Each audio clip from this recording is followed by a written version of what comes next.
guru sekalian yang saya hormati.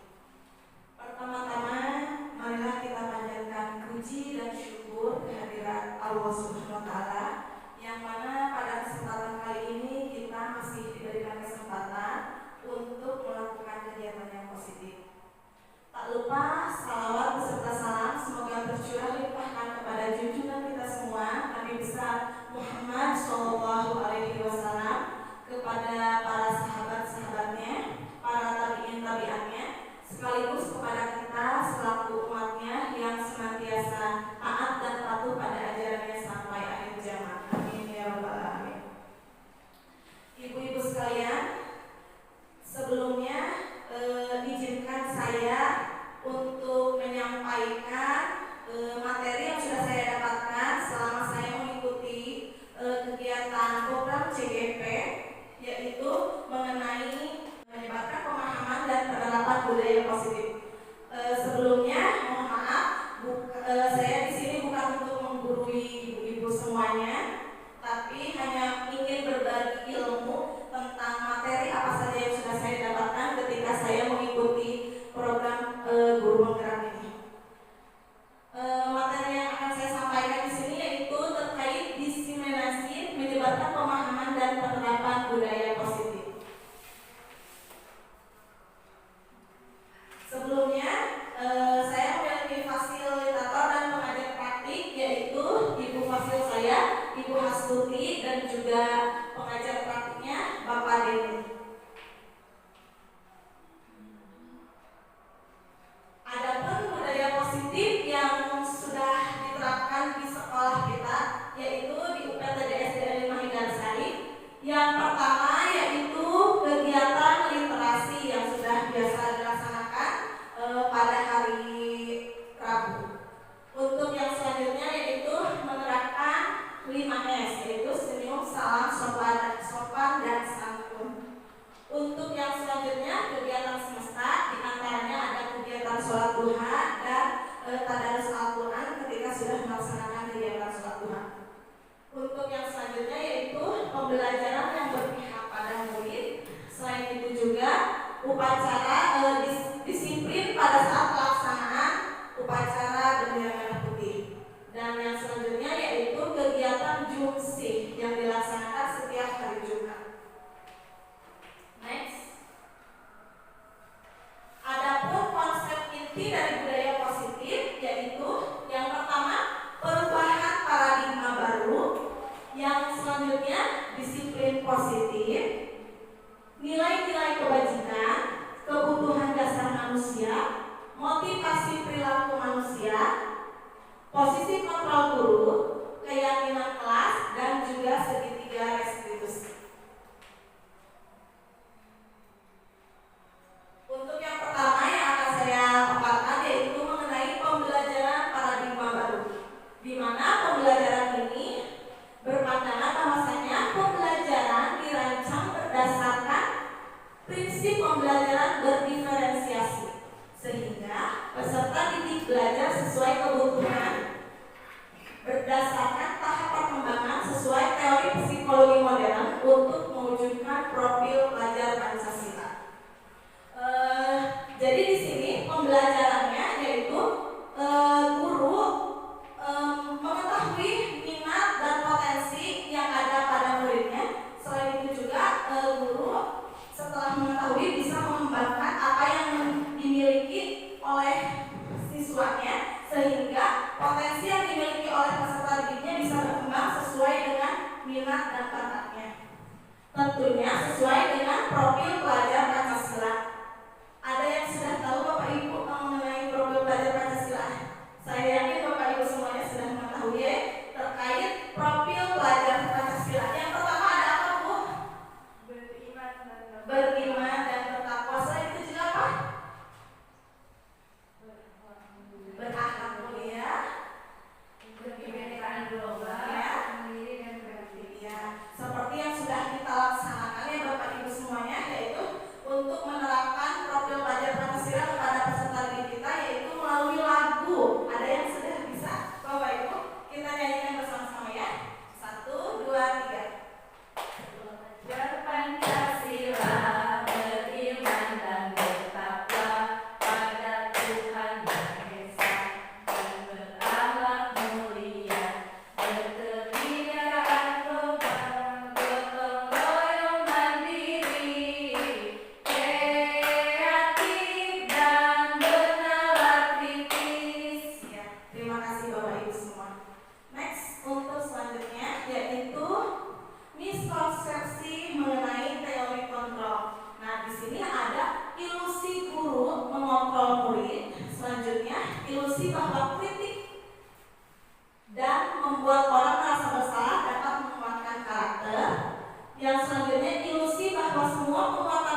semuanya terkait bahwasanya guru itu harus mengontrol murid. Nah, itu merupakan pemahaman yang salah. Nah, sekali bahwasanya guru harus menjadi memberikan bimbingan agar hal-hal apa yang sekiranya anak lakukan yang sekalinya berbelok arah, nah disitu harus diluruskan. Jadi tidak semena-mena bahwasanya semua yang dilakukan oleh murid itu guru harus menjadi memiliki power kekuatan ya. Nah, disitu merupakan misconception yang salah. Next, di sini ada ilusi kontrolnya terkait bahwasanya guru menjadi kontrol bagi muridnya. Nah, salah satu ilusi yang sering terjadi adalah anggapan bahwa guru memiliki kendali penuh kepada murid-muridnya. Namun di sini menurut choice theory, kita tidak dapat memaksa murid untuk melakukan sesuatu jika mereka sendiri memilih untuk tidak melakukannya. Untuk yang selanjutnya, seringkali kita menganggap bahwa penguatan positif atau bujukan adalah cara yang efektif untuk mengendalikan perilaku murid.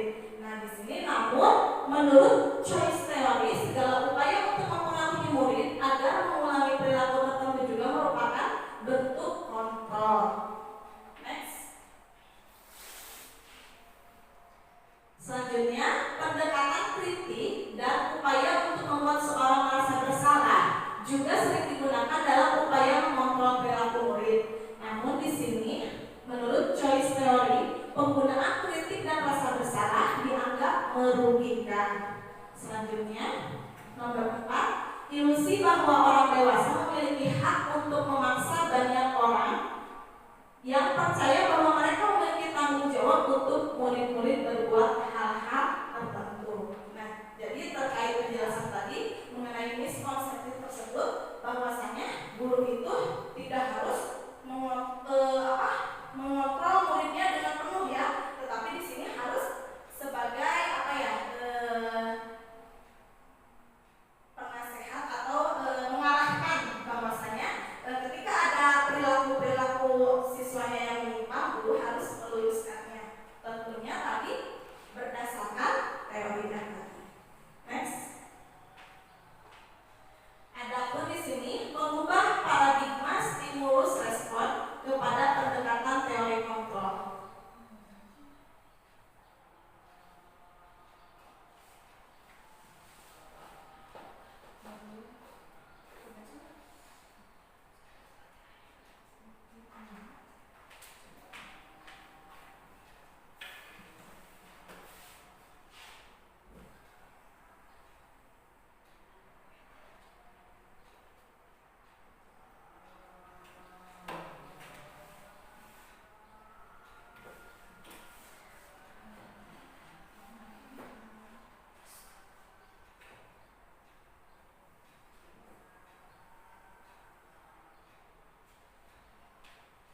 Untuk yang selanjutnya yaitu mengenai disiplin positif. Disiplin berasal dari kata disiplina yang artinya belajar. Disiplin mengacu pada disiplin diri yang memiliki tanggung jawab terhadap apa yang dilakukan berdasarkan nilai-nilai yang diyakininya. Adapun disiplin positif di sini merupakan salah satu cara penerapan disiplin yang bertujuan untuk menumbuhkan kesadaran serta memberdayakan peserta didik tanpa imbalan, penghargaan, dan ancaman atau hukuman.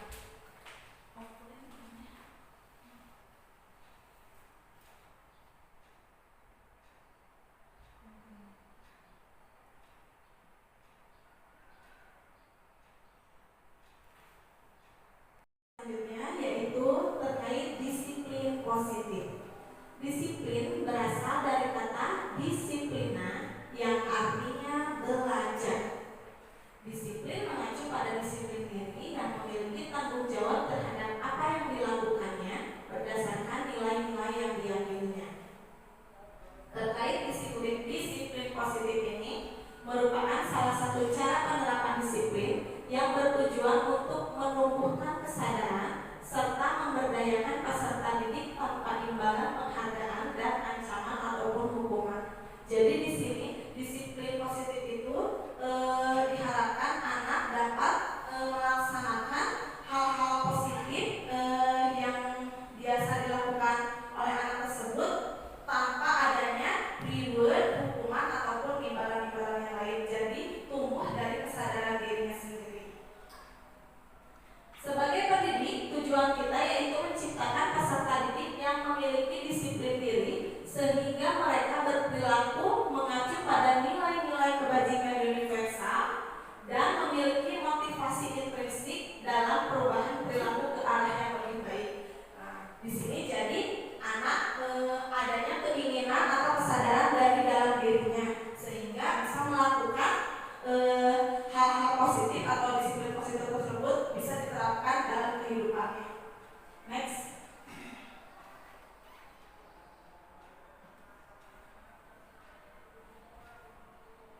dan yang lainnya. Untuk selanjutnya, next.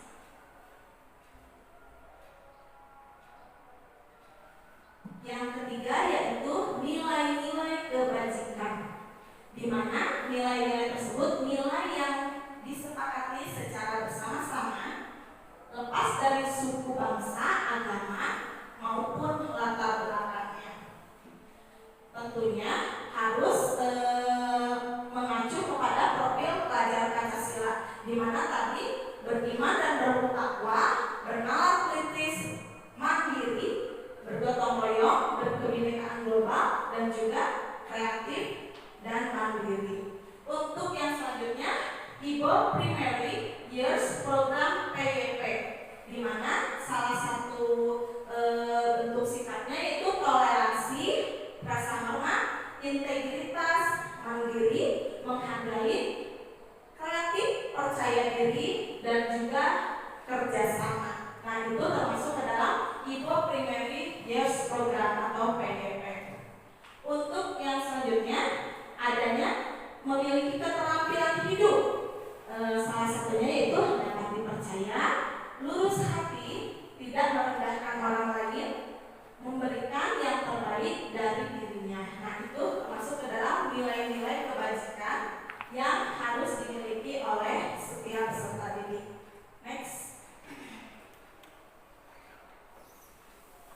Yang keempat yaitu kebutuhan dasar manusia.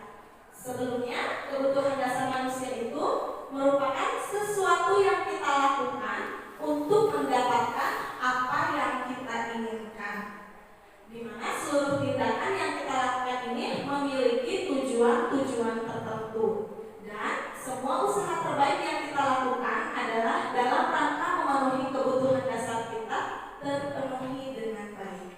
Next. Adapun kebutuhan dasar manusia yaitu diantaranya bertahan hidup, yang selanjutnya kasih sayang dan rasa aman, penguasaan, kebebasan, dan juga kesenangan. Nah, di sini terkait dengan bertahan hidup merupakan salah satu kebutuhan dasar yang paling utama, yang paling mendasar, di mana salah satu contohnya yaitu terkait makanan, pakaian, tempat tinggal, keamanan, dan juga kesehatan. Nah, itu merupakan fondasi yang paling utama dalam kebutuhan dasar manusia. Untuk yang selanjutnya yaitu kasih sayang dan rasa aman, di mana salah satu contoh kegiatannya rasa diterima, diperdulikan, kerjasama, menjadi bagian dalam kelompok. Nah, itu merupakan kasih sayang dan rasa aman. Selanjutnya penguasaan. Di sini penguasaan salah satu contohnya yaitu harga diri, keinginan untuk dianggap, memimpin, berprestasi, diskusi, dan juga didengar. Untuk yang keempat yaitu kebebasan, di mana salah satunya memiliki pilihan mencoba hal-hal baru, mandiri, mampu mengendalikan arah dirinya. Dan yang terakhir kesenangan seperti bermain, humor, dan tertawa. Nah, itu merupakan salah satu kebutuhan dasar manusia yang harus dipenuhi di dalam hidupnya. Next. Sebelumnya Bapak Ibu tadi yang mengenai kebutuhan dasar manusia ada yang ingin ditanyakan atau tidak? Nah, sekarang di sini ada salah satu soal ya Bapak Ibu.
Ya, nomor 1 kesenangan. Tadi betul Bu? Betul. Nomor 2 cinta dan kasih sayang. Betul. Hebat Bapak Ibu semua. Nomor 3 penguasaan. Betul. Ya, 100 buat ibu-ibu semuanya.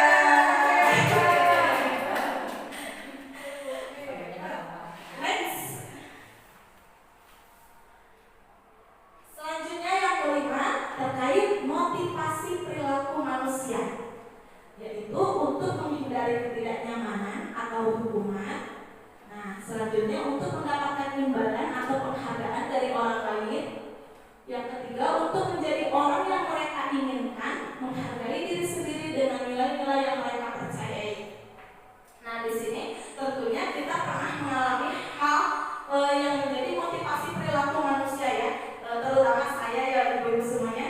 Ketika saya waktu sekolah dulu, saya mengalami salah satu perilaku manusia untuk menghindari ketidaknyamanan atau hukuman. Ketika saya sekolah, kalau misalkan saya tidak mengerjakan PR, saya takut dihukum oleh guru saya. Nah, berarti itu termasuk ke dalam ketidaknyamanan ya, menghindari ketidaknyamanan atau hukuman. Nah, itu saya pernah mengalami hal tersebut.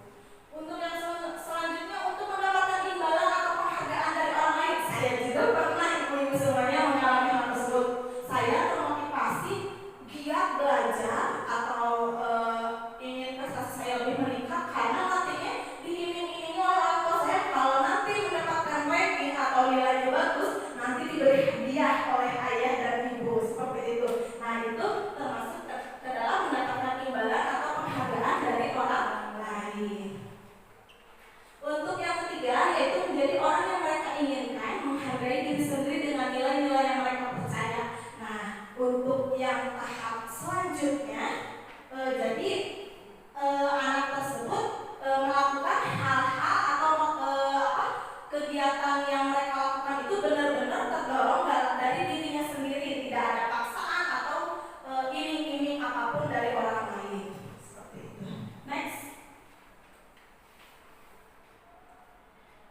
Nah, di sini adanya hukuman, konsekuensi, dan juga restitusi. Nah, ini seperti sama tapi berbeda ya Bapak Ibu semua kalau kita maknai lebih jauh. Sekarang yang pertama itu hukuman. Hukuman itu tidak terencanakan tiba-tiba, murid tidak tahu apa yang akan terjadi atau tidak dilibatkan dalam kegiatan tersebut. Selanjutnya bersifat satu arah, berupa hukuman fisik atau psikis. Nah, di sini biasanya hukuman itu saya rasa untuk sekarang tidak ada ya Bu ya, ke peserta didik memberikan hukuman seperti itu ya. Salah satu contohnya kalau zaman dulu ibu-ibu semuanya, kalau misalkan kesiangan lari 10 keliling, nah itu merupakan termasuk ke dalam hukuman. Tadi tidak direncanakan, tidak terencana tiba-tiba. Selanjutnya murid tidak tahu yang akan menjadi satu. Ibu-ibu semua tidak ada penawaran. Kalau kata gurunya, kamu harus bersihkan WC atau kamu harus keliling 10 kali. Nah, itu bersifat memaksa biasanya kalau hukuman tersebut. Next, konsekuensi. Konsekuensi ini terencanakan atau disepakati sesuai dengan aturan. Yang selanjutnya murid tetap dibuat tidak nyaman.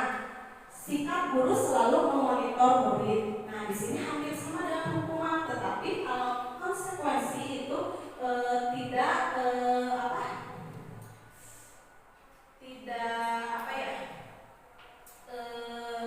terlalu memberatkan anak. Salah satu contohnya misalkan ada siswa yang mencoret-coret dinding. Nah, di sini guru memberikan sanksinya misalkan coba dibersihkan kembali. Terus kalau misalkan ada anak yang terlambat masuk ke kelas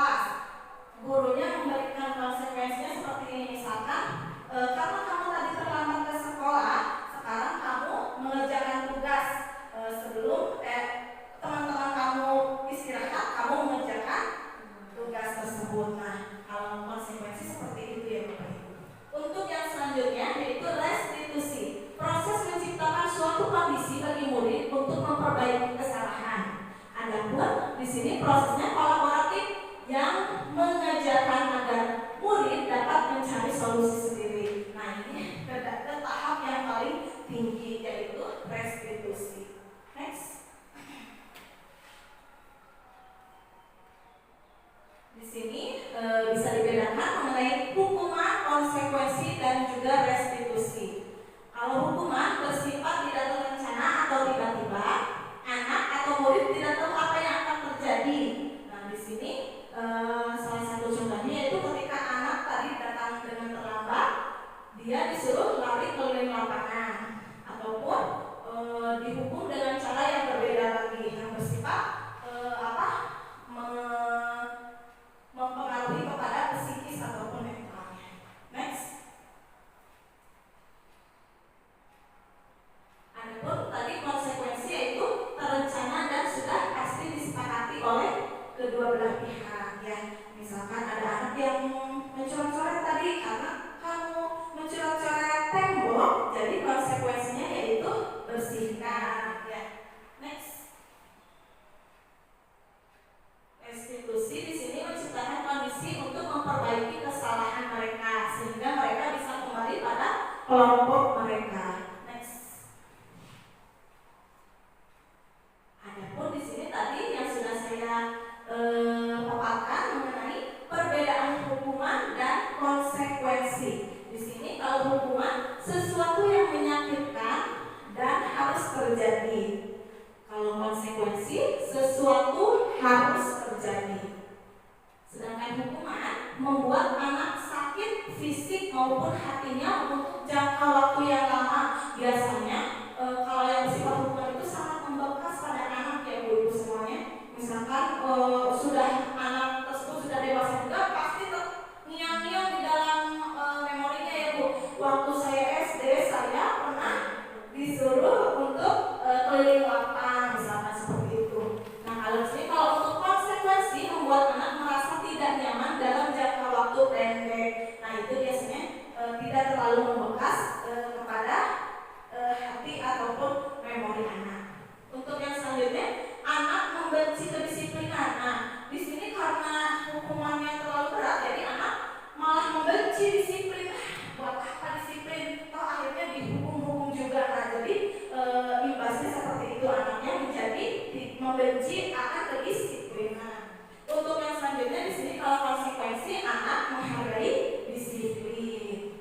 Kalau hukuman itu bersifat paksaan. Jadi kalau kata bukunya seperti itu, tidak ada toleransi lagi, ya, harus dilaksanakan. Kalau konsekuensi adanya stimulus dan tanggapan. Selain itu juga, kalau hukuman mendorong anak menyakiti diri sendiri, sedangkan konsekuensi mendorong anak agar mudah menyesuaikan diri. Adapun hukuman konsep diri yang buruk, sedangkan konsekuensi konsep diri yang baik. Hukuman anak belajar untuk menyembunyikan kesalahannya. Nah, jadi dampak dari hukuman tersebut anak menjadi nantinya melakukan kebohongan-kebohongan, ya Ibu semua, karena takut ya akan hukuman yang diberikan oleh bapak ibu gurunya. Selain itu juga kalau konsekuensi anak belajar untuk mematuhi peraturan. Nah, jadi kalau di sini kalau dalam konsekuensi anak saya nggak mau disuruh membersihkan tembok, jadi saya nggak akan melakukan kegiatan mencoret-coret dinding di sekolah, misalkan seperti itu. Selanjutnya, marah, rasa bersalah, dipermalukan, merasa tak dihargai. Kalau hukuman biasanya seperti itu. Sedangkan konsekuensi kehilangan hak, dibuat tidak nyaman, diasingkan untuk sementara. Next.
kontrol guru. Kita simak semuanya ya. Salam bahagia Ibu dan Bapak guru hebat. Dalam penerapan disiplin positif restitusi, salah satu program yang dikembangkan adalah 5 posisi kontrol. 5 posisi kontrol dalam restitusi adalah proses perjalanan seorang pendidik agar dapat mengenali dirinya. Pada video kali ini, kita akan membahas tentang 5 posisi kontrol yang dikembangkan oleh Diane Dawson dan contoh penerapannya.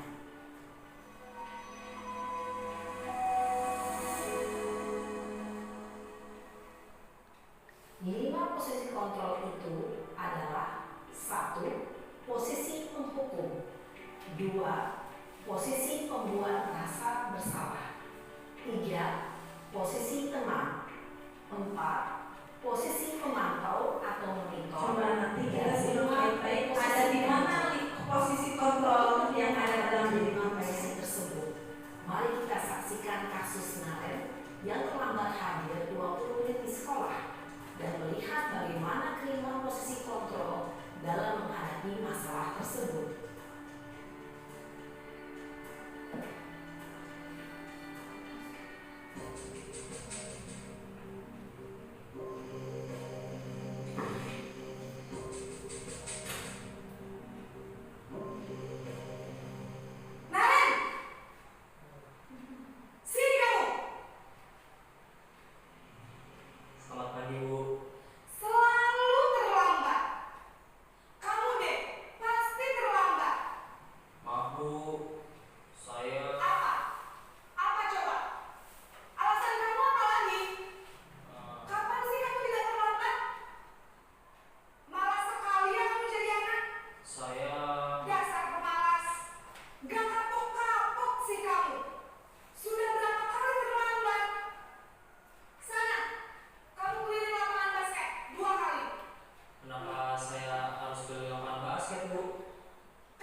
Dampak yang terjadi pada murid ketika guru berada pada posisi penghukum adalah murid cenderung akan memberontak, bahkan menyimpan dendam.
Ketika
Bisa lah, Bu. Ya sudah, sana masuk kelas. Ibu beresin urusan absen kamu. Kamu ini ada-ada saja. Dalam posisi teman, guru berbicara dengan nada suara ramah, akrab, cenderung bersenda gurau untuk menjaga suasana tetap santai. Murid akan merasa senang, aman, dan akrab dengan guru. Identitas yang tercipta adalah identitas sukses atau berhasil. Namun, perlu diingat, karena ini masih dorongan eksternal, maka ada faktor ketergantungan dari murid kepada orang tertentu.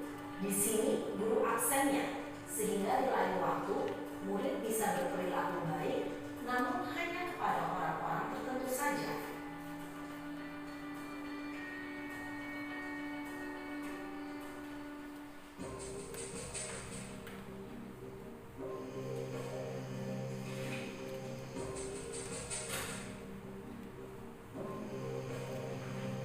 Naren!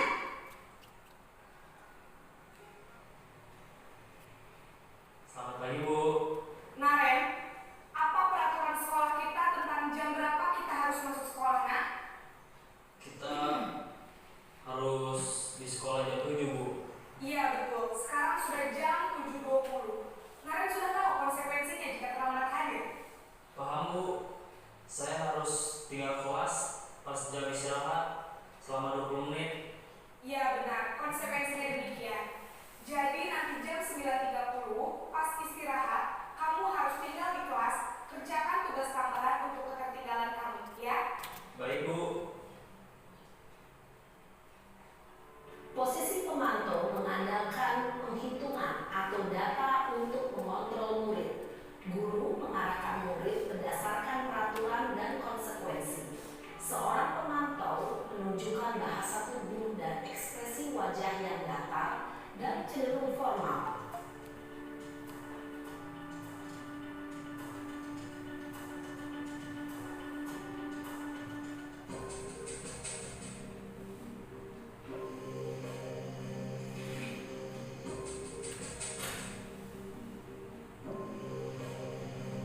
Naren!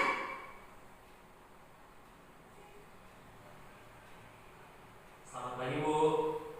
Selamat pagi, Naren. Maaf, Bu. Saya terlambat.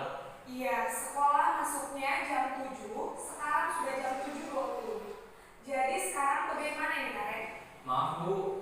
Saya lupa setel alarm saya semalam. Baiklah, menurut kamu, keyakinan sekolah yang mana yang perlu kamu tingkatkan? Menghargai diri sendiri dan orang lain mungkin ya, Bu. Setuju. Jadi, apakah Naren meyakini prinsip saling menghormati tersebut? Iya, Bu. Saya meyakininya. Apakah Naren bersedia memperbaiki masalah keterlambatan ini? Bersedia, Bu. Bagaimana kamu akan perbaiki masalah keterlambatan ini? Saya akan coba untuk tidak lupa menyetel alarm saya, Bu. Baik, kalau Naren mau menyetel alarm di rumah, ada orang yang kira-kira bisa bantu mengingatkan tidak? Ada, Bu. Kakak saya, Kak Emma. Ada lagi selain Kak Emma? Selain Kak Emma, ada ibu saya. Baik, jadi yang mengingatkan Naren adalah Kak Emma dan ibu kamu, ya? Kira-kira akan mulai setel alarm kapan nih, Naren? Setelah pulang sekolah, akan segera saya lakukan. Baik, jadi Naren akan setel alarm untuk bangun besok pagi dan akan diingatkan oleh kakak dan ibu dan Naren, ya? Ada lagi yang mungkin perlu dilakukan, Naren? Agar tidak terlambat bangun lagi. Tidak ada, Bu. Baik, Naren. Terima kasih untuk kerjasama kamu. Sekarang kamu perlu kembali ke kelas untuk belajar. Baik, Bu. Terima kasih. Posisi manajer adalah posisi kontrol yang disarankan untuk membimbing murid memiliki sikap disiplin yang positif, yaitu murid yang mandiri, bertanggung jawab, dan dapat memecahkan masalah. Tujuan dari posisi ini adalah agar murid dapat berefleksi atas tindakannya. Guru akan dengan tulus memberikan pertanyaan-pertanyaan bermakna, sehingga membuat murid dapat belajar dari kesalahannya dan mencari sebuah solusi untuk menyelesaikannya. Ibu dan Bapak guru hebat setelah mengamati adegan kelima posisi kontrol tadi, kira-kira posisi mana yang paling ideal? Posisi mana yang dapat menunjang motivasi intrinsik murid? Ya, tentu posisi manajer. Posisi ini memang posisi ideal yang ingin dituju setiap pendidik. Pada posisi inilah, guru dapat menerapkan disiplin positif yang berpihak pada murid, yang memerdekakan murid. Perjalanan seorang pendidik tentunya tidak mudah untuk sampai pada posisi seorang manajer. Namun, tujuan kita pasti, yaitu menciptakan murid-murid yang mandiri, merdeka, dan bertanggung jawab. Semoga penggambaran 5 posisi kontrol yang telah diperlihatkan ini dapat menjadi ajang refleksi bagi kita semua, agar dapat terus mengasah dan menerapkan disiplin positif yang memerdekakan murid. Mari terus berlatih dan bersemangat. Selamat menerapkan. Salam dan bahagia Ibu dan Bapak Guru hebat.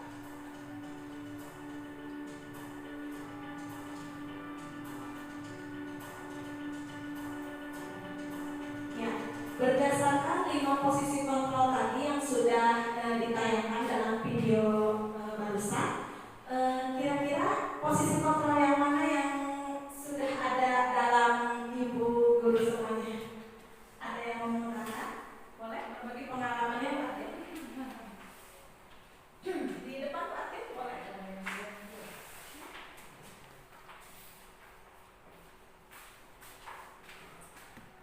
Assalamualaikum warahmatullahi wabarakatuh. Waalaikumsalam warahmatullahi wabarakatuh. Alhamdulillah ya, untuk posisi yang saya terapkan di sekolah, saya sudah menerapkan posisi manajer. Alhamdulillah ya. Alasannya seperti apa, Bu? Alasannya begitu anak-anak kan suka ada yang melakukan kesalahan. Contohnya waktu upacara ya, waktu upacara kan dia belum tertib gitu dalam baris ke baris, lalu dikasih pemahaman, ya memberikan solusinya gimana cara yang terbaik untuk menghormati kemerdekaan negara gitu, kemerdekaan Indonesia. Terima kasih. Terima kasih kepada Pak Atin. Ada yang lain yang mau berbagi pengalaman terkait posisi kontrol yang sudah diterapkan di sekolah? Bu Yuyun, barangkali? Ya, boleh. Assalamualaikum warahmatullahi wabarakatuh. Waalaikumsalam warahmatullahi wabarakatuh. Alhamdulillah, saya juga melakukan posisi kontrol manajer ya.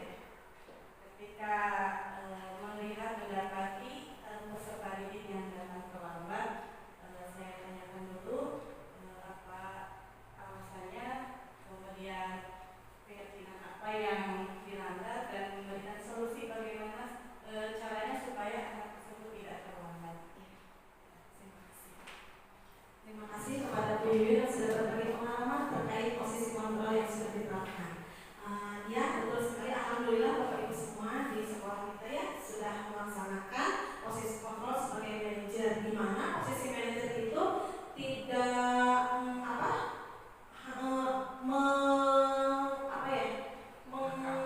menyikapi kesalahan-kesalahan anak itu dengan cara marah-marah, tetapi ditanya dulu anak tersebut kenapa melakukan kesalahan tersebut. Setelah itu keyakinan apa yang sudah dilanggar sehingga anak tersebut bisa melakukan kesalahan tersebut, dan setelah itu guru dan siswa juga mencari solusi agar masalah tersebut tidak terulang kembali. Ya, seperti itu Bapak Ibu semua.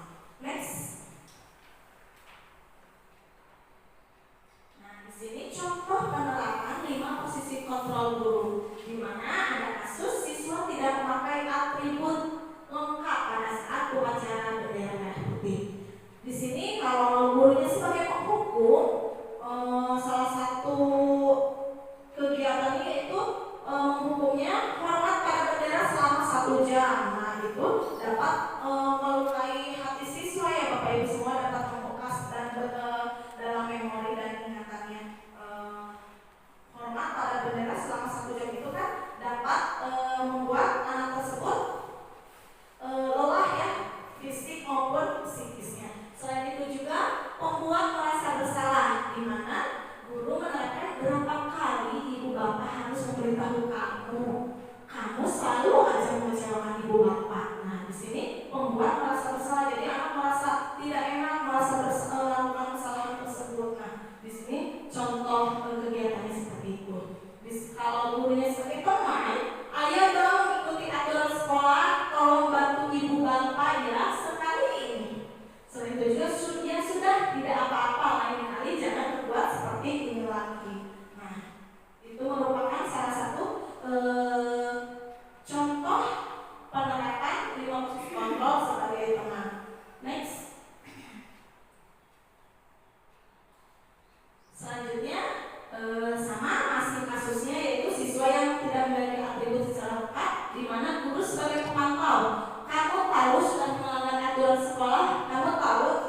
dan juga peraturan kelas. Apa bedanya tadi? Keyakinan kelas. Boleh? Untuk keyakinan kelas itu dibuatnya bersama-sama para guru dengan murid. Sedangkan peraturan kelas itu dibuat satu arah dari guru saja. Betul sekali yang diutarakan oleh Bu Yuyun, bahwasanya peraturan kelas itu biasanya dibuatnya oleh guru saja atau sekolah pihak sekolah. Sedangkan keyakinan kelas itu dibuat secara bersama-sama dengan cara bermusyawarah antara siswa dan juga guru, dipecahkan secara bersama-sama. Adapun di sini pembentukan keyakinan kelas bersifat abstrak berupa pernyataan universal dibuat dalam pernyataan positif, sedikit saja tapi mudah diingat, sesuai dengan kondisi kelas dan sekolah sehingga mudah diterapkan. Dan yang terakhir, semua warga sekolah atau kelas dilibatkan saat membuat keyakinan kelas tersebut. Jadi semuanya terlibat dalam mengikuti kegiatan keyakinan kelas tersebut. Next. Contoh keyakinan kelas di sini, misalkan kalau di kelas 1 setiap anggota kelas perlu belajar, setiap anggota kelas perlu senang. Nah, beda lagi kalau misalkan di kelas 5 selalu bersikap positif, senantiasa menjadi diri terbaik. Next. Di sini ada prosedur pembentukan keyakinan kelas, yaitu mempersilahkan warga sekolah atau murid di sekolah untuk bercurah pendapat tentang peraturan yang perlu disepakati di sekolah. Selain itu juga mencatat semua masukan para murid di papan tulis, di mana semua anggota bisa melihat hasil curah pendapat. Nah, setelah itu susunlah keyakinan kelas sesuai prosedur pembentukan keyakinan kelas. Gantilah kalimat-kalimat apabila ada kalimat-kalimat negatif yang ditulis oleh siswa, ubah ke dalam bentuk kalimat yang positif. Misalnya salah satu contohnya, jangan berlari di kelas atau koridor. Nah, di sini kalimat positifnya, berjalanlah di kelas atau koridor. Misalkan, jangan membuang sampah sembarangan.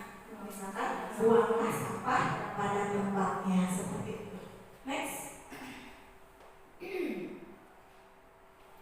Tinjau kembali daftar curah pendapat yang sudah dicatat tadi. Misalkan ada kalimat yang tadi yang kalimatnya negatif diubah menjadi kalimat yang positif.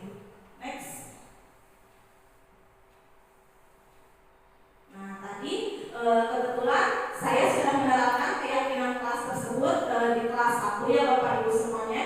Kemarin saya melakukan prosedur pembentukan keyakinan kelasnya dengan cara bermusyawarah dengan peserta didik saya, hal-hal apa saja yang mereka inginkan pada saat proses pembelajaran atau di kelas kita menginginkan seperti apa impiannya.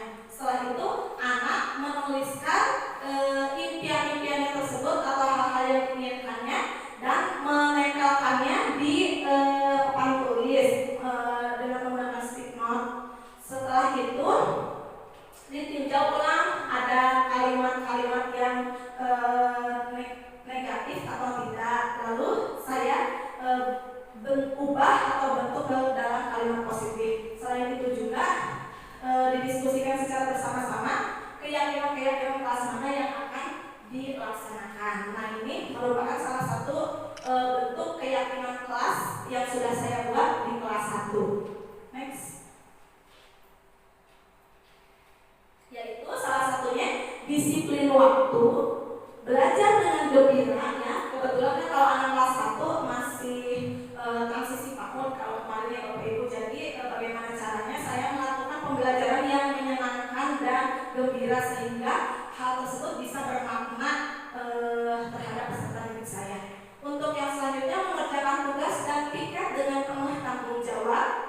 Selanjutnya angkat tangan saat ingin bertanya dan meminta izin keluar kelas. Yang kelima, mengikuti pembelajaran dengan tertib. Yang keenam, menjaga kebersihan lingkungan. Ketujuh, saling menghargai dan tolong menolong. Dan yang terakhir, membudayakan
evaluasi ulang terkait kalimat negatif dirubah menjadi kalimat positif. Selanjutnya dibuat kesepakatan yang nantinya akan dijalankan secara bersama-sama.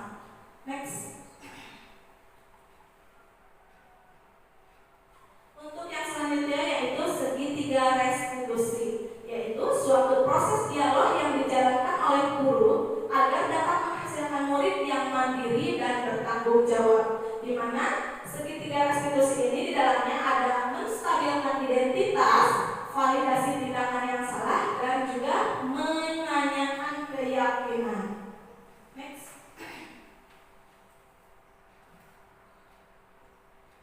Berdasarkan prinsip membuat kesalahan adalah bagian dari proses pembelajaran. Nah, di sini menstabilkan identitasnya Bapak Ibu. Salah satunya yaitu berbuat salah itu wajar. Tidak ada manusia yang sempurna. Ibu bapak juga pernah melakukan kesalahan. Ibu bapak tidak akan mencari siapa yang salah, tapi ibu bapak ingin membantu mencari solusi dari permasalahan ini. Kamu berhak merasa begitu. Nah, itu merupakan salah satu contoh menstabilkan identitas. Next. Selanjutnya, validasi tindakan yang salah, di mana validasi ini yaitu berdasarkan setiap perilaku berupaya memenuhi kebutuhan dasar tertentu, di mana salah satu kegiatannya yaitu kamu pasti punya alasan melakukan hal itu. Selanjutnya, padahal kamu dapat melakukan hal yang lebih buruk dari ini ya. Kamu patut bangga karena kamu sedang berupaya melindungi suatu hal yang penting untuk kamu. Kamu melakukannya karena mempertahankan sesuatu yang penting bagi kamu. Next. Selanjutnya, menanyakan keyakinan, di mana prinsip teori kontrol pada dasarnya kita termotivasi secara intrinsik. Salah satu contohnya, apa keyakinan kelas kita, nilai apa yang disepakati bersama, seperti apa gambaran kelas yang ideal menurut kamu. Kamu ingin menjadi orang yang seperti apa? Nah, itu merupakan salah satu menanyakan keyakinan.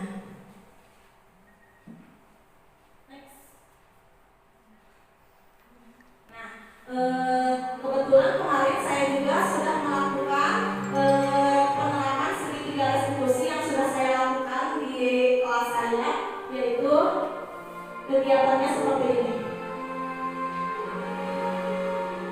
di mana langkah-langkah restitusinya sudah saya lakukan dari poin yang 1, 2, dan 3.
itu ada siswa yang merampas pensiun dari teman.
Alhamdulillah materi yang sudah saya sampaikan cukup di sini ya Bapak Ibu semuanya. Terima kasih kepada Ibu Kepala Sekolah UPTS dari Mahindra dan rekan-rekan guru semua yang sudah meluangkan waktunya dalam diskusi kali ini. Hanya Allah yang bisa membalas semua kebaikan Bapak Ibu semua. Akhirul kalam, saya tutup. Wassalamualaikum warahmatullahi wabarakatuh. Waalaikumsalam. Assalamualaikum warahmatullahi wabarakatuh. Terima kasih saya ucapkan kepada rekan guru atas nama Bu Dini Firmandari dan Bu Yun Yuliani yang telah mengikuti kegiatan CGP dan telah melaksanakan kegiatan diseminasi kemarin dengan tema budaya positif Mudah-mudahan ilmu yang diberikan bermanfaat bagi saya pribadi untuk dapat saya aplikasikan di kelas dan tentunya bisa menjadi perubahan yang bermanfaat untuk kedepannya. Terima kasih. Bismillahirrahmanirrahim. Assalamualaikum warahmatullahi wabarakatuh. Saya mengucapkan terima kasih kepada teman-teman saya yang sudah melakukan diseminasi pada kegiatan CGP kemarin. Semoga apa yang sudah teman-teman saya sampaikan bisa memberikan ilmunya dan saya bisa mengaplikasikannya pada kegiatan pembelajaran saya di kelas.